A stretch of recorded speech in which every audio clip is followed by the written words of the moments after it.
ఓం నమో వెంకటేశాయ. అందరికీ నమస్కారం అండి. నేను మీ కృష్ణారెడ్డి.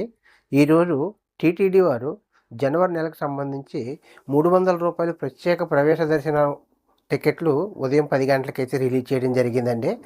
కానీ లోగుట్టు పెరుమాళ్ కెరుక అన్నట్టుగా మరి టీటీడీ వారు ఏ రకంగా మనకు చేస్తున్నారో తెలియదు. కానీ ఈరోజు 2 ఐడీలతో నేను లాగిన్ అయ్యి టికెట్లు బుక్ చేయబోతే ఏ టికెట్ కూడా మనకు బుక్ అవ్వలేదండి. 2000 స్లాట్స్ ఉన్న టికెట్స్ కూడా బుక్ చేయబోతే అవ్వలేదు. ఇది ఎందుకు ఇలా జరిగిందనేది నాకైతే అర్థం అవ్వట్లేదు. మీరు కూడా కొంతమంది చేసే ఉంటారు. వాళ్ళకు కూడా ఇదే ప్రాబ్లం ఎదురైందో అవ్వలేదా మీ అభిప్రాయాన్ని కామెంట్ రూపంలో తెలియపరచాలని నేను అనుకుంటున్నాను. ఇదే విధంగా ఈ మెసేజ్ టీటీడీ వారికి కూడా చేరేలా అందరూ కూడా షేర్ చేస్తే మరిన్ని సదుపాయాలతో మనకి టికెట్లు బుక్ చేసుకునే అవకాశం ఉంటుందని నేను కోరుచున్నాను. ఇంతేనండి. నమస్తే.